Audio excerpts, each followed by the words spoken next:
paxtanın üstüge bobo 55 yıl 40 yıl olmuş yıl işlegen. Ana şunu emettinsen. Bitti paxtana onun üstüge. Na vade eta mala. Ona vade ne piyor tamam.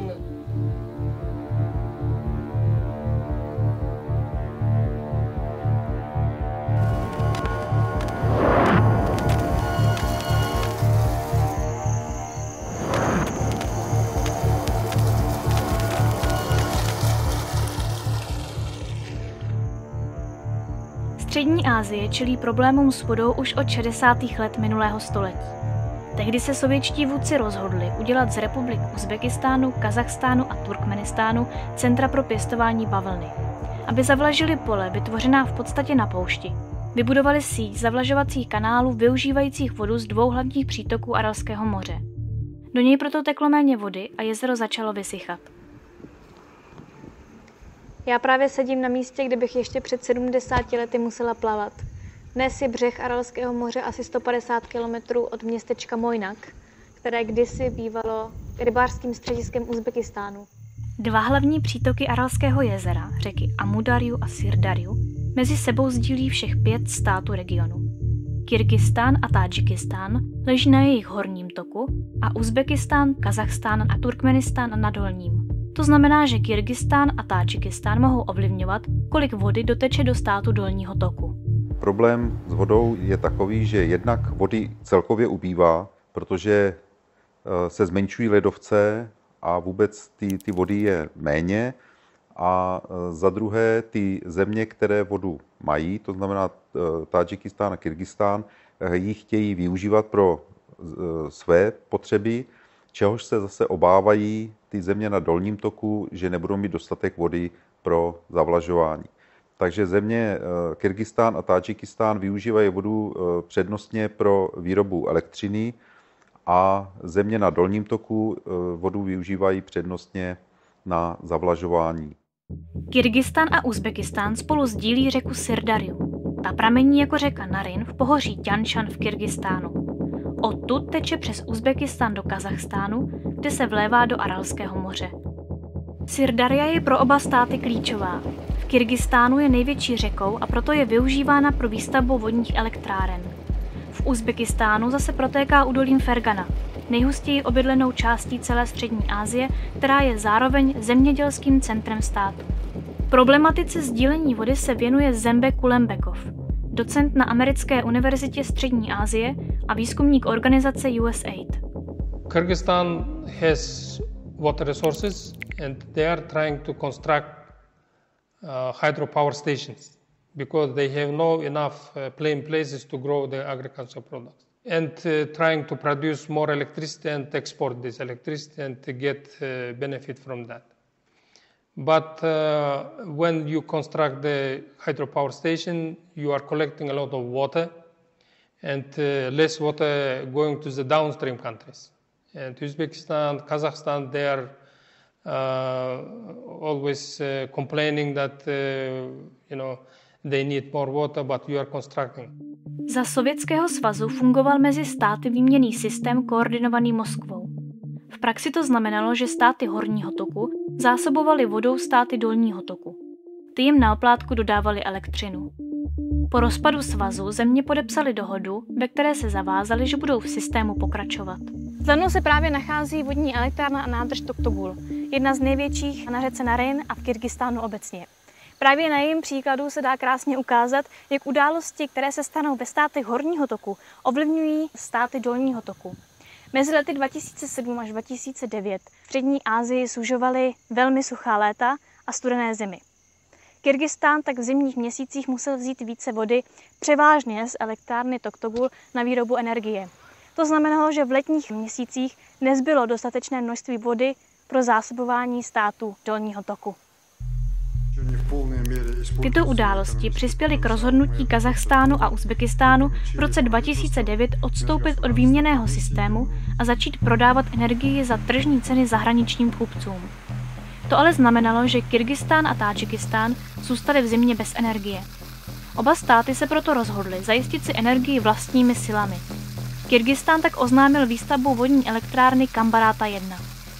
Uzbekistán stavbě dlouho odporoval, protože by mohla výrazně snížit dodávky vody do státu dolního toku. Tehdejší prezident Islam Karimov dokonce v roce 2012 varoval před možností ozbrojeného konfliktu. Po roce 2016 se ale situace mezi státy výrazně zlepšila. Myslím, že to bylo změnou ve vedení Uzbekistánu především, kdy po úmrtí prvního prezidenta Islama Karimova nastoupil do funkce prezidenta Uzbekistánu Šavkat Mirzijojev a ten už od samého začátku prostě začal aplikovat jinou politiku, než měl první prezident. Po nástupu nového prezidenta v roce 2016 se zlepšení vztahu se sousedy stalo pro Uzbekistán prioritou. Mirzijojev se snaží řešit i problémy týkající se nedostatku vody. A to hlavně omezením pěstování bavlny, kvůli které jí země spotřebovává velké množství. Na detaily jsme se přijeli zeptat na Ministerstvo vodních zdrojů.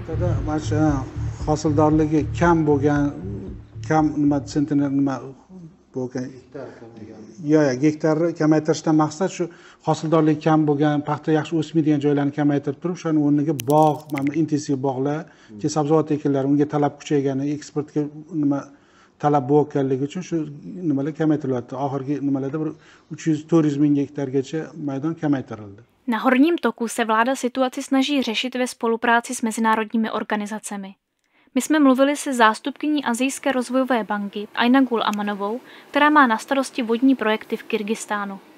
Asian Development Bank and Kyrgyz Republic has approved country partnership strategy for the next 5 years.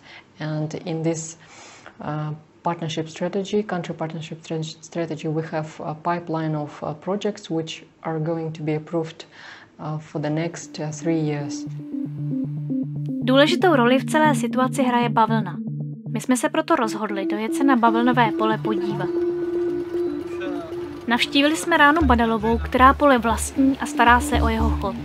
Její manžel se navíc celý život věnoval výzkumu bavlny. Snažil se vypěstovat druh, který by nebyl tak náročný na spotřebu vody. Momentálně je totiž na kilogram bavlny, tedy na jedno tričko a dvoje džíny, zapotřebí 20 000 litrů vody. На один год 5 раза пьют они воды. Вот цветы. Потом вот такой получается. Вот.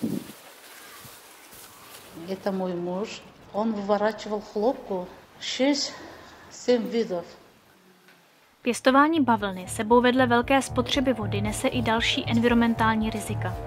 Jedním z nich je i to, že se pro její růst využívá mnoho pesticidů a hnojiv, které mimo jiné obsahují dusičnany. Ty se proměňují v oxid dusný, tedy skleníkový plyn, který výrazně zrychluje globální oteplování. You can see the seed of cotton. Uzbekistán společně s Čínou, Indií, USA, Pákistánem a Brazílií patří do skupiny největších producentů bavlny na světě a zaměstnává kolem 12% pracující populace. Například v roce 2019 pracovali na sběru bavlny v zemi téměř 2 miliony lidí. Přes 100 000 z nich bylo ale k práci donuceno. V Uzbekistánu totiž dodnes přetrvává nucená práce. Zatímco za vlády bývalého prezidenta Islama Karimova museli na pole miliony lidí, včetně dětí, dnes se číslo výrazně zmenšilo a děti z polí zmizely úplně. Prezident Šavkat Mirzijojev totiž vydal dekret, ve kterém se zavázal, že nucenou práci zastaví. Situaci dlouhodobě monitoruje Umida Niyazova, ředitelka Uzbecko-německého fóra pro lidská práva. Uzbekistan is under significant pressure because by today more than 300 brands, textile retailers, they signed so-called cotton pledge, where they say that they will not source Uzbek cotton. So it says, so they're boycotting the Uzbek cotton. So Uzbekistan, the government is really trying to this boycott be lifted. So that's why actually the improvements had started. And just recently the government, so the Minister of Labor of Uzbekistan, he called the cotton campaign to lift the boycott. And I know that the brands, they say that even this conservative number, 100,000 people. This number came from the ILO. It is too much, and many brands are not ready to risk. Pokud se Uzbekistánu podaří s nucenou prací skončit úplně, mohly by se mu pro export bavlny otevřít nové trhy. Dostatek vody pro zavlažování je tak pro něj stále prioritou. Pro Kyrgyzstán zase prioritou zůstává výstavba nových vodních elektráren.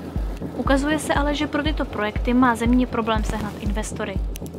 Jedním z nich měla být i česká firma Liglas, která měla investovat do výstavby vodních elektráren velkého kyrgyzského projektu známého jako Horní Narinská kaskáda. Případ se objevil i v českých médiích poté, co za zakázku loboval i Miloš Zeman a hradní kancléř Vratislav Mynář. Firma ale nezaplatila domluvenou částku a tak ze spolupráce sešlo.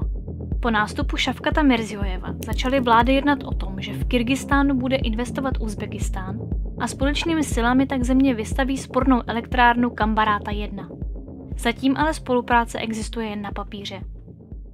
On the level of government, there were many meetings to resolve the issues. And still this problem are existing because one thing is talking, writing something, but on the business it's not shown that it's implemented. Pozitivní změnou ale v této situaci je, že jsou vlády nad výstavbou elektrárny vůbec ochotné společně jednat. V budoucnu by ale tuto rozvíjející se spolupráci mohla narušit klimatická změna. Podle klimatických modelů Světové banky by teplota v regionu mohla na konci století stupnout až o 4 stupně. S narůstající teplotou se bude zrychlovat tání ledovců, které zásobují středoasijské řeky až z 80%. Ledovce v pohoří Tianshan a Pamír se za posledních 70 let zmenšily o 30% a počítá se, že do roku 2050 roztaje další třetina. Nedostatek vody by v budoucnosti mohl spolupráci zkomplikovat a zvýšit v regionu napětí. Tohle riziko zvyšuje i fakt, že řešení situace leží na proměnlivé politické vůli regionálních lídrů. So do you think that in the future there could be like a higher risk of conflict between countries? Yes, it can be. It could be happened, and this risk is increasing actually. And in future, because of lack of water, there will be conflict between the countries. That's why right now they should start to work on this problem.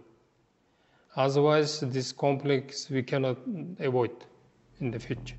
Někteří experti ale argumentují, že spíše než mezistátní konflikt může nedostatek vody způsobit konflikty mezi obyvateli. Region totiž sužuje mezietnické napětí způsobené umělými hranicemi, které tu bez ohledu na národnostní rozložení stanovil Sovětský svaz ve 20. letech minulého století. V důsledku toho jsou hlavně v oblasti Ferganského údolí mezi Kyrgyzstánem, Uzbekistánem a Tádžikistánem jednotlivé státy obydleny různými etniky. Tento problém v minulosti dvakrát vyeskaloval v násilný konflikt v Kyrgyzstánu. Nedostatek vody by tak mohl prohloubit nenávist a přinést další násilí. Zajímalo nás, jak situace vypadá 9 let po vypuknutí posledního velkého konfliktu v Kyrgyzstánu. Dojeli jsme se proto podívat do měst Oš a Jalalabad, které se staly epicentry konfliktu v roce 2010. Ve vesnici blízko města Jalalabad jsme se potkali s uzbeckým studentem Amirkanem a jeho otcem Šavkatem, kteří pro svou a sousední vesnici vybudovali vodní sila a zajistili tak přístup k vodě několika stovkám lidí. Přestože je totiž Kyrgyzstán státem horního toku, systémy na distribuci vody nepokrývají celé území nebo jsou zastaralé a nefungují tak, jak by měly. Momentálně nemá přístup k vodě v Kyrgyzstánu okolo 390 vesnic, ve kterých žije přibližně 150 000 lidí. Now we are walking to the station where the water, we built it 2 years ago in this village. They didn't have access to clean water, and my father and his friends, they built this, and it was already built in Soviet Union time, but it needed to be rebuilt or reconstructed. So what we've done, like we just reconstructed, and now maybe 200 houses, they have access to clean water. После Советского Союза некоторые системы просто сломались, и люди сами пытались что-то делать, но у них не получалось. И в 2000-х годах жители села обратились ко мне и сказали, ну, будет хорошо, если мы вместе можем, как бы, или вы нам поможете сделать водный проект для нашего села. И вот в 2002 году, как бы, мы начали бурить, одна организация нам помогала бурить скважину. И в течение 1 года мы как бы построили хорошую водную как бы систему. Одно село у нас как бы просили помощь, у меня это на сердце было. Через 15 лет у нас была возможность, и еще один водный проект мы сделали в другом как бы селе. Тоже там была старая советская система, которая сломалась, и жители этого села пили воду из соседского села. Они в течение как бы за 2 дня 1 раз могли получить воду, только 2 часа. Uzbekistán a Kyrgyzstán mají odlišné národní zájmy, které komplikují jejich vzájemný vztah i spolupráci. S příchodem Šavkata Mirziojeva ale země ukázaly zájem o kooperaci a začaly jednat. Spolupráci je ale nutné zahájit co nejdříve. V regionu totiž kvůli nadměrné spotřebě vody pro pěstování bavlny i globálnímu oteplování hrozí nedostatek vody, který by vztah mezi zeměmi mohl zhoršit a do regionu znovu přinést nestabilitu a napětí.